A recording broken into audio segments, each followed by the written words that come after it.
Anak domba yang duduk di tahta. Wahyu pasal 5 ayat 1-14. Kita baru masuk ke dalam Wahyu pasal 5. Di sini, firman Allah mengatakan kepada kita bahwa Tuhan adalah Dia yang akan menyelamatkan dan menghakimi manusia di akhir zaman. Siapakah Tuhan yang kita percayai ini? Firman Allah mengatakan bahwa Yesus Kristus adalah juru selamat bagi mereka yang percaya kepadanya, hakim atas semua manusia, dan raja di atas segala raja. Kita sering berpikir kalau Yesus adalah Tuhan yang terbatas, tetapi Tuhan kita adalah hakim atas semua ciptaan. Tuhan membebaskan kita dari segala dosa, penghakiman dan kebinasaan kita dengan memberikan Injil air dan Roh kepada kita. Tuhan dengan demikian menjadi juru selamat dan Allah sejati kita. Di saat yang sama, Tuhan kita adalah Raja dan Hakim atas semua manusia. Saat ini, mari kita membangunkan hati yang penuh ucapan syukur kepada Tuhan yang kita percayai dan yang kepadanya kita berserah. Dari ayat 1 dan ayat seterusnya, kita melihat bahwa di tangan kanan Dia yang duduk di tahta memegang gulungan kitab dan bahwa anak domba itu, yaitu Yesus Kristus, langsung mengambil gulungan kitab itu. Kita juga melihat di dalam ayat terakhir bahwa Tuhan duduk di tahta ini. Firman ini mengatakan kepada kita bahwa Tuhan akan segera menjadi hakim atas semua manusia, baik orang percaya maupun yang tidak percaya. Kita dengan demikian bisa mengerti dan percaya bahwa Yesus itu Allah yang sudah menjadi hakim atas semuanya. Tuhan kita tidak membatasi pahala dan penghukumannya hanya untuk kita yang sudah dilahirkan kembali. Tetapi Ia adalah hakim yang adil dan raja di atas segala raja bagi semua manusia dan segala sesuatu di alam semesta ini.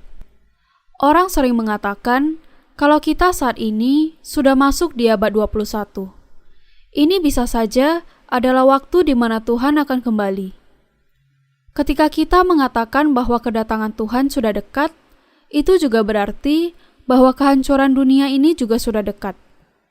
Yang bisa kita lihat di dalam firman Wahyu adalah bahwa Dia adalah Tuhan yang memiliki wewenang untuk menjadi hakim atas semuanya. Tuhan kita datang ke dunia ini dalam rupa manusia dan di usia 30 tahun, Dia menanggung segala dosa dunia ke atas dirinya melalui baptisannya sekali untuk selamanya. Dan dengan disalibkan sampai mati, Ia dihukum bagi seluruh dosa manusia. Hanya Allah Bapa yang bisa menerima hormat dan pujian dari semua manusia dan semua makhluk yang ada di langit dan di bumi. Tetapi Anak Allah Yesus Kristus diberi hak untuk menerima hormat dan pujian bersama dengan Bapa karena Ia taat dan menggenapi kehendak Allah Bapa. Kristus dengan itu bisa mewarisi dari Bapa segala hak dan kedaulatannya. Yesus Kristus diberi hak untuk menghakimi semua manusia dan semua manusia diselamatkan dan dihakimi hanya oleh Dia. Sangat penting bagi kita untuk mengetahui siapa sebenarnya Tuhan yang sudah menyelamatkan kita. Pengetahuan ini sangat kita butuhkan untuk menguatkan iman kita di masa akhir zaman juga. Ketika kita percaya kepada Tuhan dengan pemahaman yang jelas mengenai kuasa yang dimilikinya, pemahaman ini akan menjadi kekuatan yang besar bagi kita. Tuhan yang menyelamatkan kita adalah Dia yang memiliki wewenang untuk menghakimi manusia atas kebaikan dan kejahatan mereka. Kita harus menyadari dan percaya bahwa Tuhan ini layak menerima pujian yang sama dengan Allah Bapa. Bagian ini juga menjelaskan bahwa Tuhan kita sudah datang ke dunia ini dan dibunuh. Bahwa dengan darahnya, Ia menebus manusia untuk Allah dari semua suku, bahasa, bangsa dan negara, dan bahwa Ia membuat mereka sebagai raja dan imam di hadapan Allah untuk memerintah atas bumi ini. Bagian di atas mengatakan bahwa ada suara malaikat di surga yang jumlahnya berlaksa-laksa dan beribu-ribu laksa memuji Tuhan dengan suara nyaring. Anak domba yang disembelih itu layak untuk menerima kuasa dan kekayaan dan hikmat dan kekuatan dan hormat dan kemuliaan dan puji-pujian.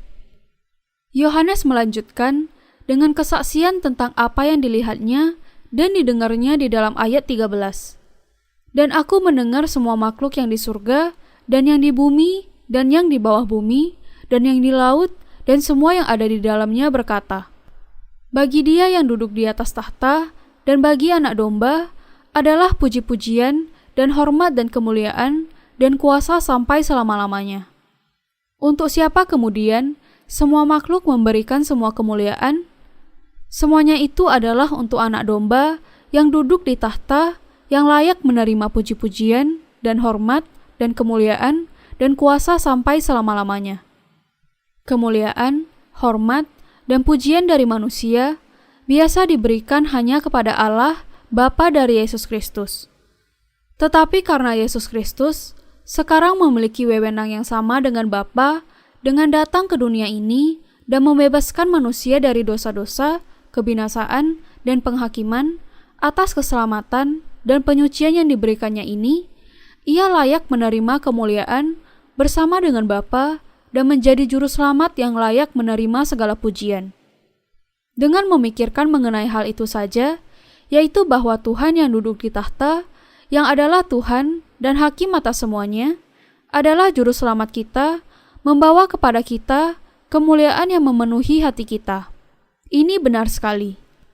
Tuhan adalah Raja di atas segala raja, dan Allah atas ciptaan yang olehnya segala sesuatu yang ada di dalam semesta diciptakan. Karena Tuhan kita adalah Allah atas ciptaan yang datang ke dunia ini dan menyelamatkan kita dengan air dan darahnya, maka layak bahwa semua manusia dan segala yang ada di alam semesta bersujud di hadapan tahtanya dan memberikan semua pujian, hormat, kemuliaan, dan kuasa kepadanya. Iman kita sangat dikuatkan dan hati kita dihiburkan dengan pemahaman bahwa Tuhan kita ini adalah Dia yang duduk di tahta kemuliaan sebagai hakim atas semuanya. Beberapa orang berpikir bahwa Yesus adalah sekedar salah satu dari 4 tokoh hebat di dunia ini. Tetapi Tuhan kita bukanlah sekedar manusia. Tuhan kita adalah Allah yang sudah menciptakan, membuat, dan menyelamatkan kita. Karena itu, kita tidak akan pernah bisa membandingkan Tuhan yang menciptakan kita dengan manusia biasa. Baik Sokrates, Konfusius, atau Buddha, atau manusia yang manapun, tidak bisa dibandingkan dengan Tuhan kita. Yesus hanya hidup sebagai manusia selama 33 tahun untuk menyelamatkan kita. Tetapi hakikatnya adalah sama dengan Allah. Mungkin penggambaran ini tidak terlalu tepat, tetapi bisa dikatakan bahwa sama seperti manusia memperanakkan manusia, Yesus juga Allah karena Dia adalah anak Allah Bapa.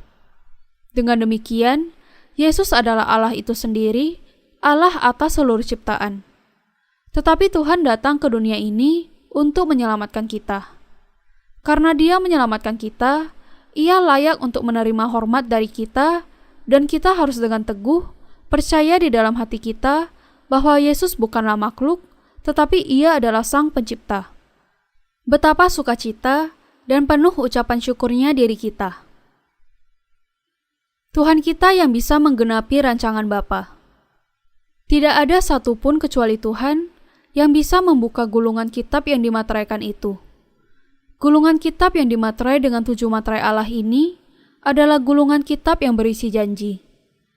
Allah menciptakan segala sesuatu di alam semesta ini, termasuk kita, di dalam Yesus Kristus. Bahkan sebelum penciptaan, Allah sudah membuat sebuah rencana di dalam Yesus Kristus untuk menjadikan kita sebagai anak-anak-Nya. Tuhan kita menerima gulungan kitab ini untuk menggenapi tujuan Allah di dalam penciptaan dan rancangannya untuk menyelamatkan kita dan menghakimi manusia. Firman Allah mengatakan kepada kita, "Tetapi tidak ada seorang pun yang di surga, atau yang di bumi, atau yang di bawah bumi, yang dapat membuka gulungan kitab itu, atau yang dapat melihat sebelah dalamnya." Tidak ada satupun, dengan kata lain, yang bisa sepenuhnya menggenapi seluruh rancangan Allah. Hanya Yesus Kristus yang bisa melakukan hal ini. Apa sebabnya? Karena Allah sudah merencanakan segala sesuatu melalui anaknya. Ini juga berarti bahwa Tuhan memiliki kuasa penghakiman untuk membuka gulungan kitab yang dimateraikan dengan 7 materai rancangan dari Allah Bapa. Dengan wewenang ini, Yesus secara sempurna menggenapi semua aspek di dalam Allah Tritunggal dengan menanggungkan segala dosa kita ke atas dirinya melalui baptisannya dan menyelamatkan kita dengan menanggung hukuman bagi dosa-dosa itu di atas kayu salib menggantikan kita. Tuhan sudah menjadikan kita imam-imamnya di hadapan Allah dengan membebaskan kita dari dosa melalui pengorbanannya dan membayar dengan harga kehidupannya sendiri. Yesus Kristus juga membuat mereka yang percaya kepada keselamatannya untuk memerintah dengan Dia. Sebagaimana firman Allah mengatakan kepada kita akan memerintah di bumi ketika Tuhan pada akhirnya sungguh-sungguh datang ke dunia ini. Ia akan menaklukkan segala sesuatu dan menjadi kerajaan 1000 tahun sebagai kenyataan di dunia ini.